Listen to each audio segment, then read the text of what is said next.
Welcome dear students. आज हम alkyl halides के न्यूक्लियोफिलिक सब्स्टिट्यूशन रिएक्शंस या एसएन रिएक्शंस को इन डिटेल देखेंगे कि ये क्या है और अल्काइल हैलाइड्स ये कैसे टेक प्लेस करता है, तो इनकी केमिस्ट्री स्टडी करेंगे। तो basically SN reactions, nucleophilic substitution reactions, वो रिएक्शंस हैं जिनमें SN reactions are reactions in which nucleophile replaces another nucleophile.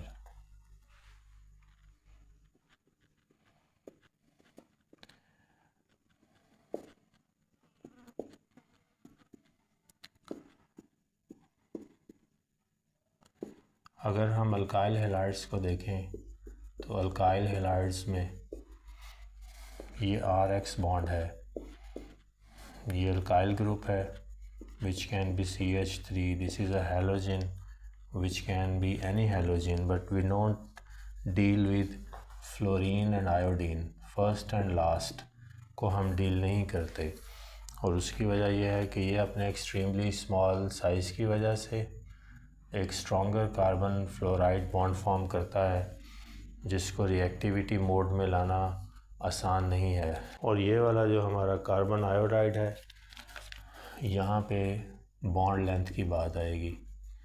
Extreme bond length थोड़ी सी ज़्यादा है क्योंकि आयोडीन जो है इसका एटॉमिक नंबर ज़्यादा है, वैलेंस शेल के इलेक्ट्रॉन्स पे फिर जो न्यूक्लियस का होल्ड है वो कम है, बतदरीज कम होता जाता है as we move down the group.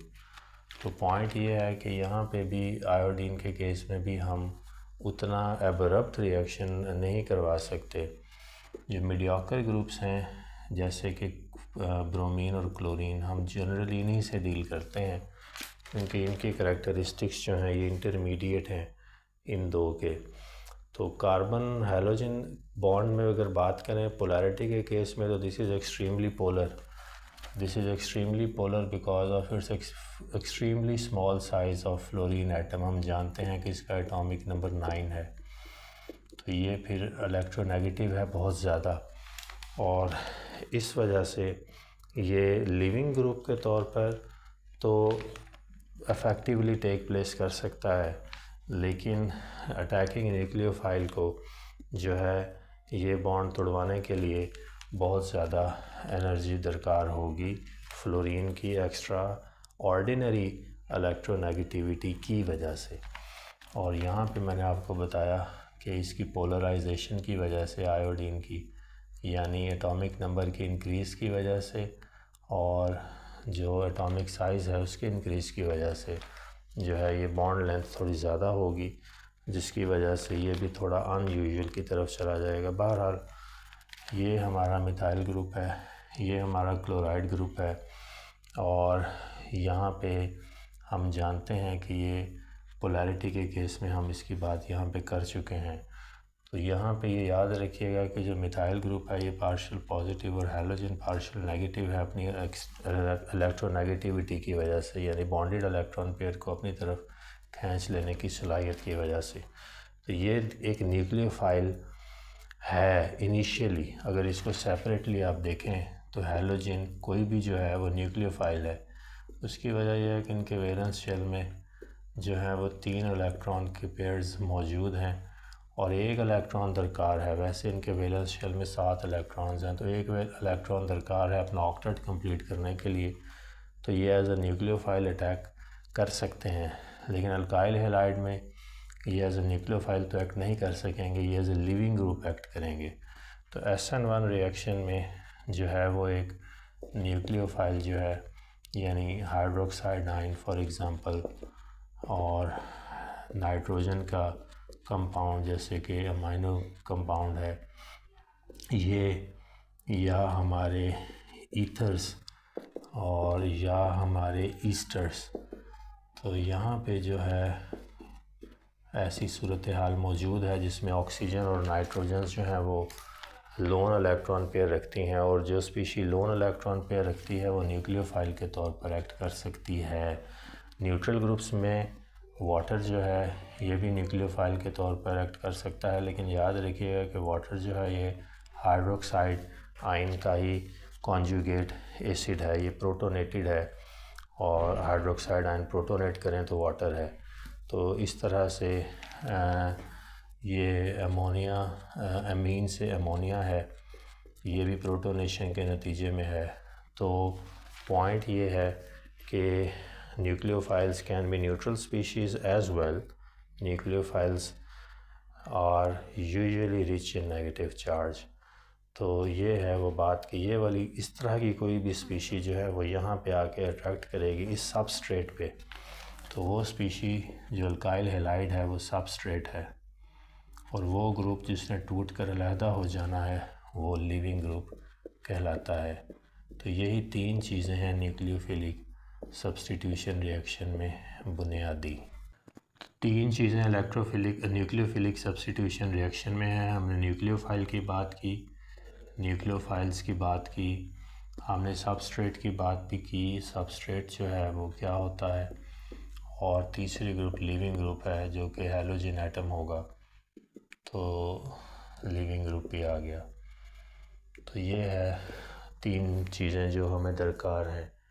अब अगर हम इसकी रिएक्टिविटी का जनरल मोड देखें तो सबसे पहले तो 2 टाइप्स हैं, और 2 टाइप्स हैं nucleophilic substitution reaction alkyl halides की स्पेसिफिकली। एक SN2 है एंड एक SN1 है।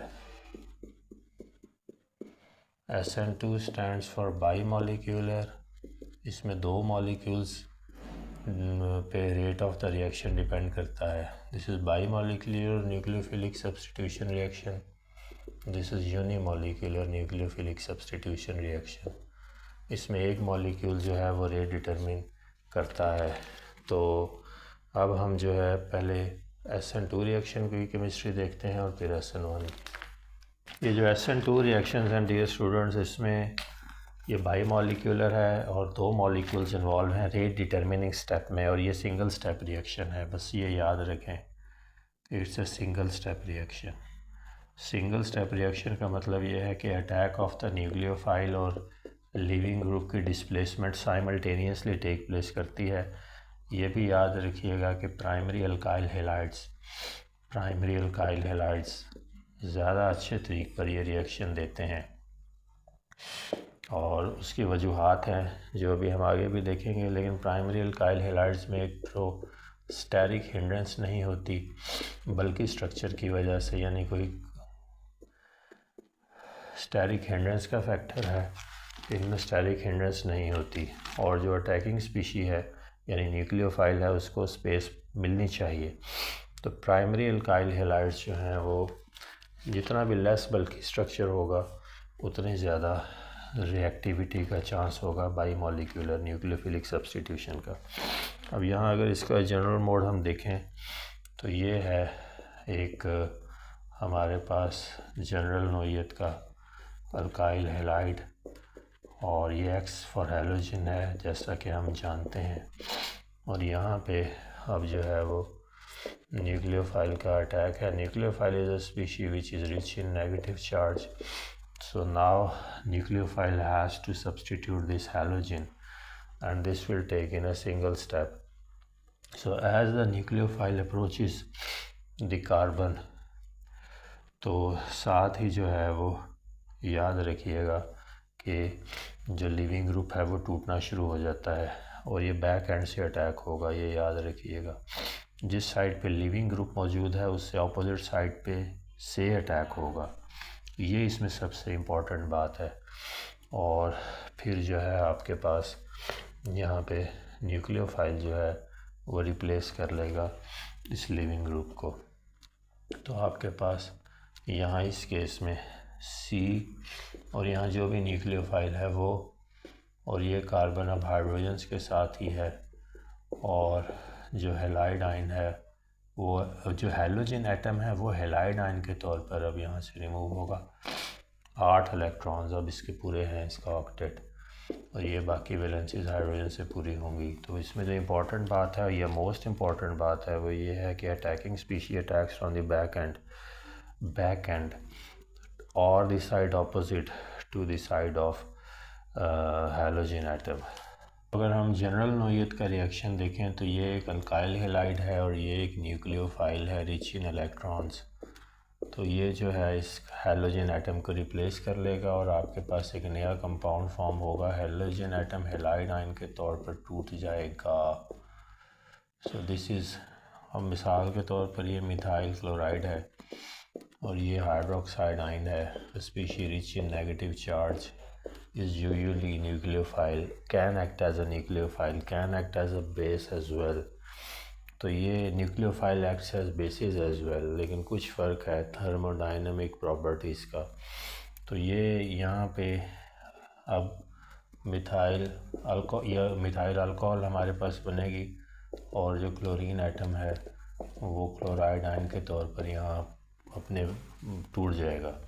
So this acts simultaneously in one step. So the rate of the reaction depends on the concentration of two species. In this case, it's methyl chloride. In this case, it's hydroxide ion as well. So this is bimolecular nucleophilic substitution reaction. अगर इसको एक example से समझें हम तो ये हमारे पास hydroxide ion है, ये हमारे पास एक अल्काइल हैलाइड है आयोडाइड, मिथाइल आयोडाइड, और ये इसकी हाइड्रोजन्स हैं। तो याद रखिएगा कि जो अटैक है वो बैक एंड से होगा। ये इंपॉर्टेंट बात है SN2 रिएक्शन की। जिस एंड पे लिविंग ग्रुप है उसकी अपोजिट साइड से न्यूक्लियोफाइल अटैक करेगा बैक एंड से, और इस तरह से ये रिएक्शन जो है, इसलिए ये रिएक्शन जो है ये स्टीरियो स्पेसिफिक हैं। स्टीरियो स्पेसिफिक यानी कि इसमें स्टीरियो आइसोमेरिज्म इन्वॉल्व है, स्टीरियो आइसोमेरिज्म। तो ये स्टीरियो स्पेसिफिक रिएक्शंस हैं। स्टीरियो स्पेसिफिक रिएक्शन जो लीड करते हैं आगे हमारे पास स्टीरियो आइसोमर्स को, और इन्वर्जन ऑफ कॉन्फ़िगरेशन को। वो कॉन्फ़िगरेशन कैसे इन्वर्ट होगी इसकी बात पिछले लेक्चर में भी छेड़ी थी, अभी भी करते हैं थोड़ी सी। तो ये स्टीरियो स्पेसिफिक रिएक्शन है और उसकी वजह यह है कि जो अटैक है वो एक ही एंड से है, बैक एंड से और उस साइड लिविंग ग्रुप के अपोजिट साइड से। तो उस वजह से फिर कॉन्फ़िगरेशन इन्वर्ट होने का चांस मौजूद है। यहाँ पे हमने सिर्फ ये HO जब जुड़ गया इस कार्बन के साथ तो उसके बाद हमारे पास जो है वो iodide ion, iodine as iodide ion जो है यहाँ से वो ब्रेक फ्री कर जाएगा और इस तरह से ये हमारा रिएक्शन कंप्लीट हुआ। तो ये इसमें टर्म्स जो बताई हैं ये याद रखिएगा। Nucleophile attacks with a loan electron pair and attacks the positive carbon. This carbon is partial positive because of the electronegativity of the halogen. It is always carrying some sort of a positivity. So अब यहाँ पे carbon जो है हम जानते हैं कि maximum 8 electrons रख सकता है। तो जब ये अटैक करेगा तो फिर इसका टूटना ज़रूरी है अपने इलेक्ट्रॉन पेयर के साथ। तो फिर जो है वो कार्बन के जो है वो 4 बॉन्ड्स 8 इलेक्ट्रॉन के साथ पूरे होंगे। तो leaving group has to depart as soon as nucleophile attacks. मज़ीद अगर थोड़ा सा तफसील से इन्वर्जन ऑफ कॉन्फ़िगरेशन के कॉन्टेक्स्ट में देखना है, ये जो इन्वर्जन ऑफ कॉन्फ़िगरेशन का कॉन्सेप्ट है इसकी वजह बता दी है। मोटी वजह तो इसकी यही है कि एक तो हम जानते हैं कि अटैक मैंने आपको बताया है, इसकी वजह इन्वर्जन ऑफ कॉन्फ़िगरेशन की ये है कि बैक साइड अटैक है न्यूक्लियोफाइल का। दूसरी वजह एसिमेट्री है, या जिसको चिरालिटी भी कहते हैं। इस फैक्टर को भी कंसीडर करना पड़ेगा। इसके बाद जो है वो या रिटेंशन ऑफ स्ट्रक्चर है या इन्वर्जन ऑफ कॉन्फ़िगरेशन है।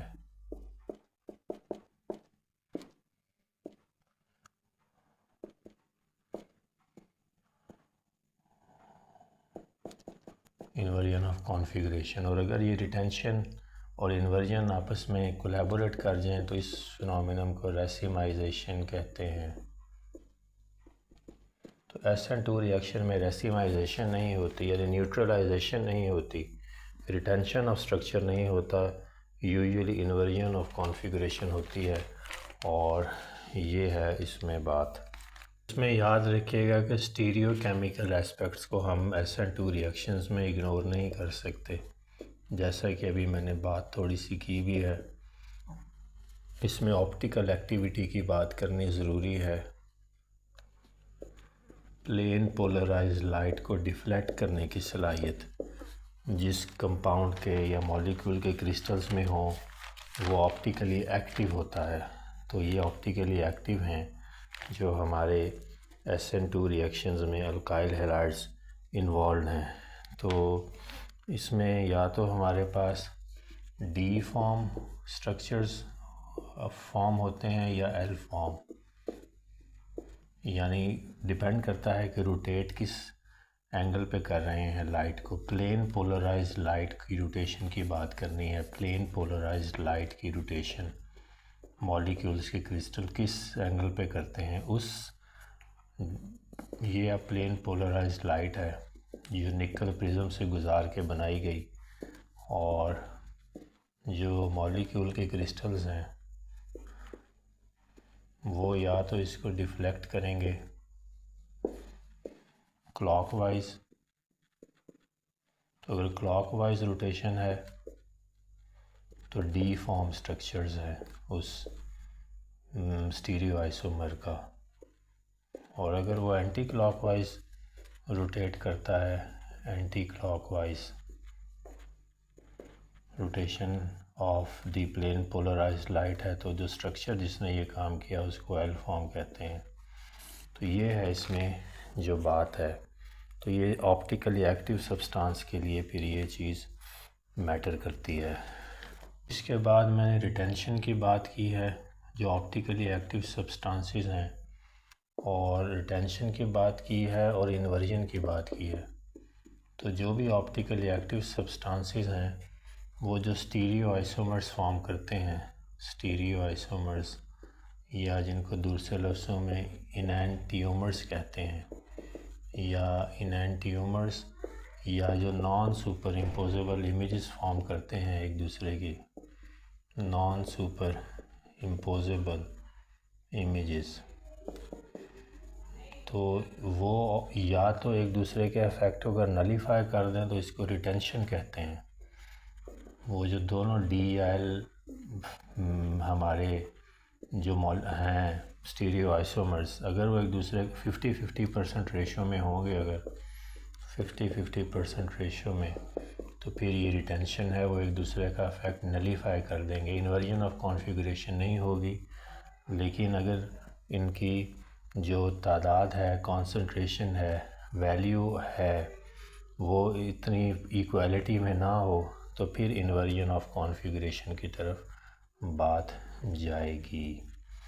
तो ये इन्वर्जन ऑफ कॉन्फ़िगरेशन है जो हमें SN2 में मिलती है, और उसकी वजह अटैक की पोजीशनिंग की स्पेसिफिसिटी है, और उसकी वजह से फिर स्टीरियो ऑप्टिकली वो सब्सटेंस जो है वो एक्टिव कहलाता है। यहाँ पर डियर स्टूडेंट्स ये हाइड्रोक्साइड आयन का अटैक करवाते हैं और इसको स्टीरियो इन्वर्जन ऑफ कॉन्फ़िगरेशन के सेंस में समझने की कोशिश करते हैं।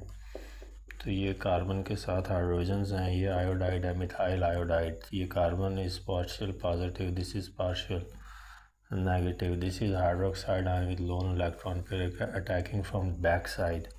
First phase is a transitionary stage, जिसको पॉइंट ऑफ हाईएस्ट एनर्जी भी कहते हैं, जिसमें एक इंटरमीडिएट सा फॉर्म होगा जिसमें हाइड्रोक्साइड और एक टेम्परेरी सा बॉन्ड जोड़ लेगा। यहाँ पे जो हाइड्रोजन्स हैं ये बिल्कुल एक प्लेन में आपको मिलेंगी इस ट्रांजिशन स्टेज में। आयोडीन भी एज आयोडाइड आयन टूटने के लिए हमारे पास तैयार है। तो यहाँ पे याद रखिएगा कि हमारे पास ये एक इंटरमीडिएट सा पॉइंट ऑफ हाईएस्ट एनर्जी आप इसको कहेंगे। Transition state is always point of highest energy. With respect to energy of activations for reactions. और फिर ये जो हाइड्रोक्साइड आयन है उसने अपना बॉन्ड फॉर्म कर लिया। ये जो है हमारे पास इन्वर्जन ऑफ कॉन्फ़िगरेशन भी आ गई और iodine as iodide ion with lone electron pairs अपने टूट गया। और इस तरह से आपको जो है ये इन्वर्जन ऑफ कॉन्फ़िगरेशन है। यहाँ अपोजिट हाइड्रोजन्स आप देखेंगे तो एक दूसरी साइड पे हैं और जिस साइड से अटैक हुआ अब ये हाइड्रोजन्स से दूसरी साइड पे चले जाएंगे। इसको कहते हैं इन्वर्जन ऑफ कॉन्फ़िगरेशन और इसकी वजूहात अभी हमने लॉजिक्स इसकी हमने कुछ देखी भी हैं। ये सेकंड ऑर्डर रिएक्शन है और ये एक सिंगल स्टेप में टेक प्लेस करता है, इसकी हम बात कर चुके हैं। चंद जनरल SN2 रिएक्शंस या न्यूक्लियर रिएक्शंस देखते हैं प्राइमरी अल्काइल हैलाइड्स के साथ। Primary alkyl halides are most efficient in giving SN2 reactions. यहाँ पे आपके पास आयोडाइड्स बनेंगे और halide ion is definitely the leaving group halide ion. इसके अलावा अल्कोहल्स हैं, ये बेसिस से आएंगे आपके पास सोडियम हाइड्रोक्साइड से, तो आपके पास हाइड्रोक्साइड आयन से अल्कोहल्स बनेंगी।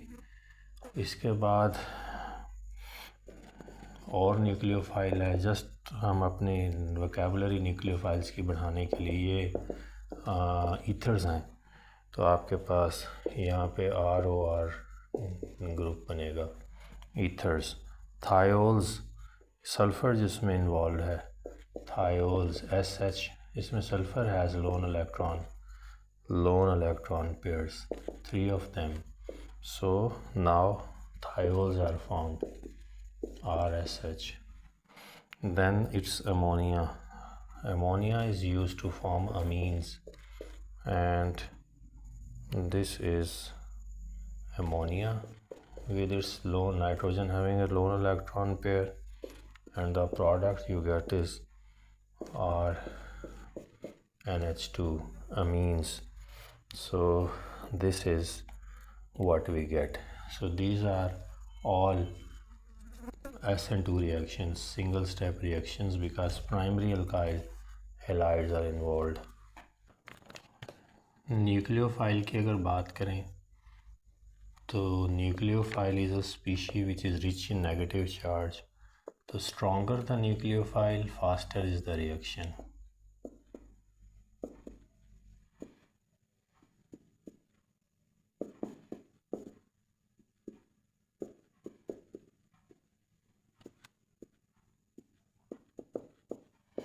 इसके बाद base is a stronger nucleophile than its conjugate acid. Base is a stronger nucleophile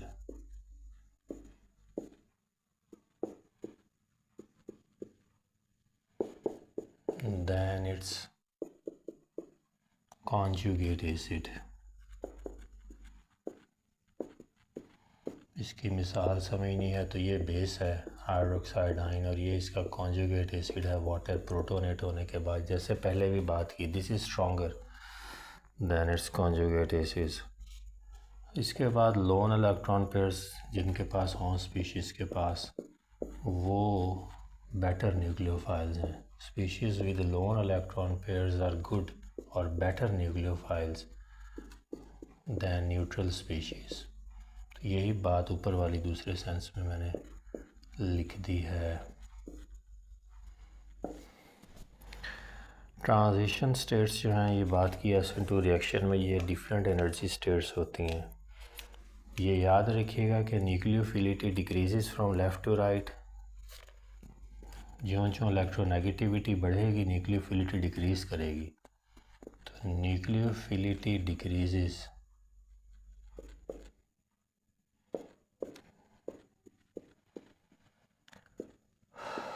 from left to right in a periodic table.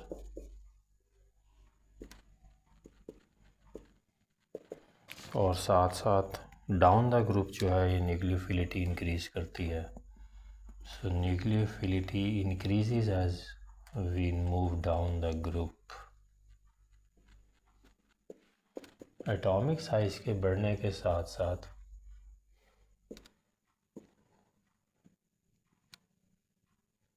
Chance बढ़ जाएगा स्पीशी का न्यूक्लियोफाइल के तौर पर एक्ट करने का।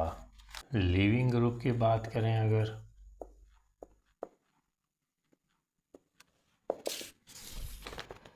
तो ये इलेक्ट्रॉन विड्रॉइंग होते हैं। अगर इनके करेक्टरिस्टिक्स की बात करें,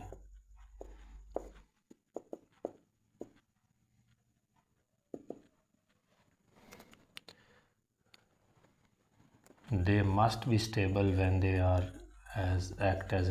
when they are anionic। तो जब ये टूट जाते हैं और एनाइंस फॉर्म होते हैं तो ये स्टेबल होने चाहिए, तब ये अच्छा लिविंग ग्रुप है। और halides are very good leaving groups. और जो लिविंग ग्रुप है ये lowers the transition energy of activation of transition state. तो जो लिविंग ग्रुप है good leaving group lowers the energy of activation of transition state, जो SN2 में आती है, जो भी देखी हमने। Halogens have the ability to do this।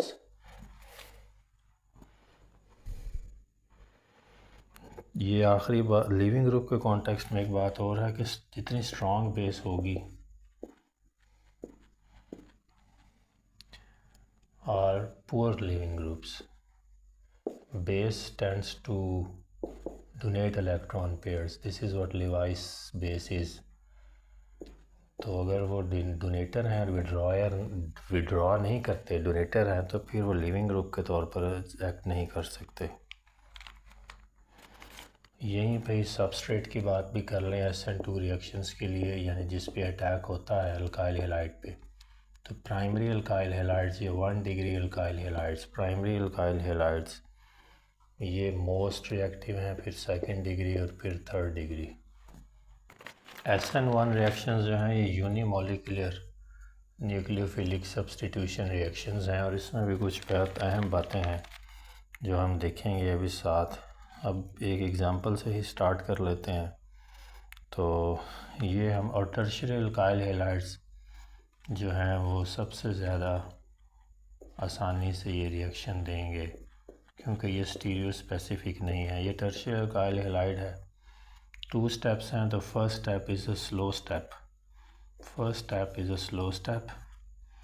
This involves the breaking of this bond to form a carbocation. यहाँ फ़र्क दूसरे से सिर्फ ये है कि यहाँ कार्बोकेटाइन की फॉर्मेशन और उनकी स्टेबिलिटी की बात आती है, और tertiary alkyl halides form more stable carbocation because of electron inductive effect of methyl groups. जितने ज़्यादा मिथाइल ग्रुप उतनी चार्ज डेंसिटी सेंट्रल कार्बन की तरफ। This is electron inductive effect. इसलिए टर्शियरी अल्काइल हैलाइड्स ये रिएक्शन ज़्यादा आसानी से देंगे। ये ब्रोमीन एस ब्रोमाइड आयन अपने 8 इलेक्ट्रॉन्स के साथ टूट गया, फिर आएगा आपके पास कोई जो है वो इलेक्ट्रॉन रिच स्पीशी, ये मिथॉक्साइड आयन है, और ये इस कार्बोकेटाइन पे जो है अब किसी भी एंड से अटैक लॉन्च कर देगा, और हमें मिलेगा एक नया कंपाउंड। और ये हमारे पास मिथॉक्साइड आयन जो है ये इस जो वेकेंट स्लॉट है यहाँ पे अपने आप को एडजस्ट कर लेगा।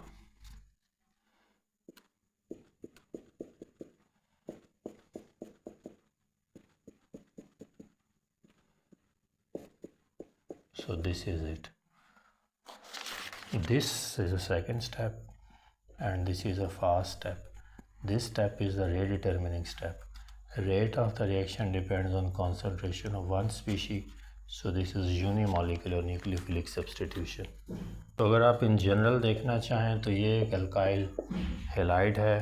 पहले स्टेप में पोलराइजेशन होगी, यानी ये R+ और X- ये कार्बोकेटाइन है और वो लिविंग ग्रुप जो है हैलाइड आयन के तौर पर, और ये जो कार्बोकेटाइन है इस पे फिर न्यूक्लियोफाइल का अटैक है और आपके पास एक नया मॉलिक्यूल फॉर्म होगा।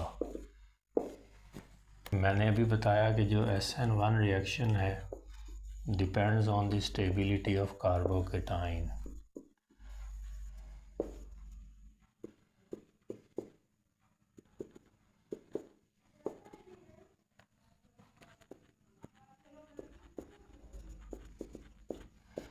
तो जो मोस्ट स्टेबल कार्बोकेटाइन है वो टर्शरी अल्काइल हैलाइड्स फॉर्म करेंगी, इसलिए ये सबसे ज़्यादा रिएक्टिव हैं SN1 रिएक्शंस देने के लिए इलेक्ट्रॉन इंडक्टिव इफ़ेक्ट की वजह से। लीविंग ग्रुप की बात करें SN1 रिएक्शन के लिए तो ये हाईली पोलराइजेबल होना चाहिए, जैसे कि आयोडीन है ज़्यादा इलेक्ट्रॉन डेंसिटी के साथ। Leaving group should be highly polarisable.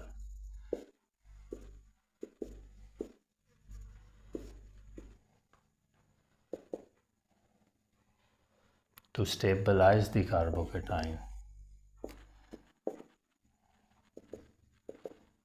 So carbocation stability depends on the polarizability of the leaving group. So as the atomic size increases, polarizability increases, so the stability of carbocation also increases as we move down the group.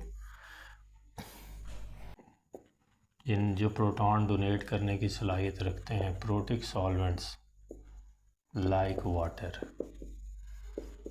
water, like alcohols stabilizes the carbocation and leaving group by donating their proton.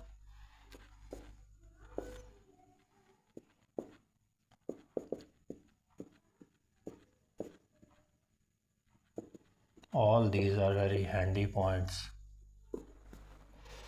SN1 reaction is not stereospecific since attack of nucleophile from any side is possible. So SN1 reaction are not stereospecific as the attacking nucleophile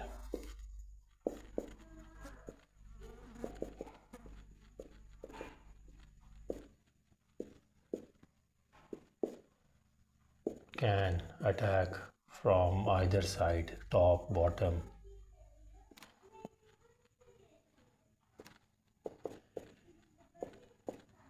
No specificity of backside attack.